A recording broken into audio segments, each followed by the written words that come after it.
Hello guys, this is Chad Godoy and welcome back to our channel. At today, pag-uusapan naman po natin yung part-time job na ginagawa ko bilang isang VA or bilang isang YouTube manager. Part-time siya kasi syempre meron tayong full-time work and meron tayong natitira pa tayong oras na pwede natin gamitin dun sa ating part-time job. So yung part-time job na ginagawa ko po is pagiging YouTube manager. Actually, tinatanong ako, madali lang ba o hindi? Actually, hindi siya madali, hindi rin siya mahirap gawin.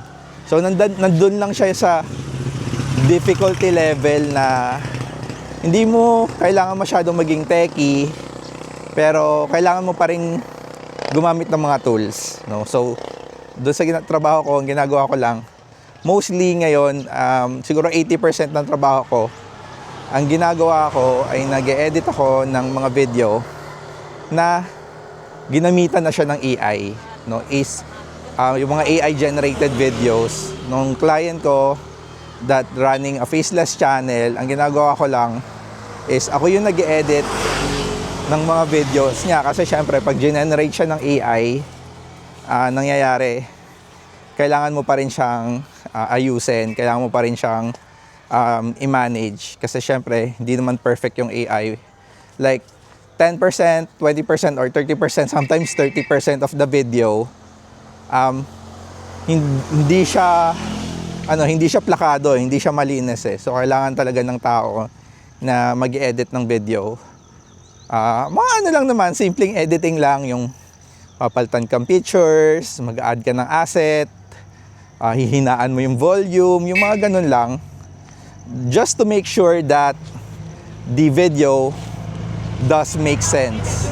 So, make sense, ibig sabihin, kasi syempre yung AI, minsan hindi niya alam yung mga hinuhugot niyang video, no? Yung kung tama ba, or yung documentation ba na hinugot niya na nag-explain dun sa video is accurate ba? So, ikaw bilang tao, ikaw yung magde-decide kung tama yung ginawa niya o hindi. So, pag hindi, medyo mali yung ginawa niya or meron dong sa ginawa niya is sa tingin mo hindi tama, dun na dumarating yung time na kailangan mo na siyang i-edit. So, simple lang naman po yung ginagawa ko bilang isang YouTube manager dito sa client na to kasi actually gawa na yung video eh, hindi mo na siya iisipin eh. Binibigay na sa'yo yung script, no? Binibigay na sa'yo yung topic, binibigay na sa'yo yung idea.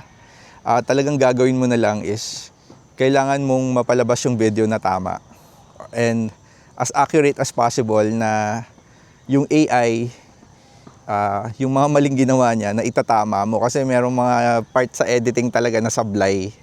So, minsan sablay yung audio, minsan yung pag-pronounce sa sentence ng AI hindi tama, minsan hindi niya nire-respect yung mga period, dire-diretso yung pagsasalita niya, so kailangan mong i-regenerate yung mga boses. So mga bagay na gano'n na kailangan pa rin talaga kasi ng tao na hindi lang puro 100% AI na gagawa. So kailangan talaga ng tao para maayos yung video. Although the technology is currently improving na medyo umuunti na lang yung mga mali pero nandun pa rin talaga yung mali.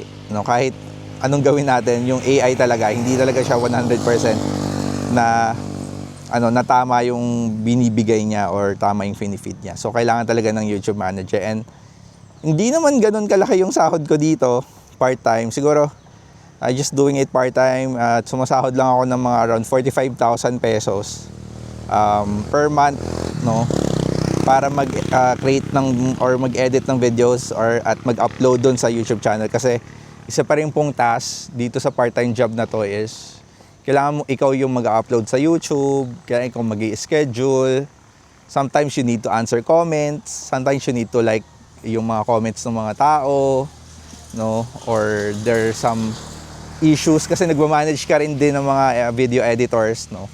Kasi yung mga ibang video editors, ang trabaho mo i-manage din sila kasi there will be some videos na hindi i-generate ng AI, hindi kayang i-generate ng AI at kailangan mo talaga ng video editor in order for you to create a video. Pero yun nga, as the YouTube manager, ikaw pa rin yung mag-handle doon sa mga mga video editor na yon. So, yun lang yung pinaka role ko, no, doon sa part-time job na yun. At yeah, it's not as much na hindi kagaya ng mga na 6 digits for part-time job, pero sa akin kasi bilang isang YouTube manager, yung mga bagay na ginagawa ko dito medyo madali na rin for me. So it kind of feel work pa rin, pero you don't feel work kasi actually I do it every day on my YouTube channel.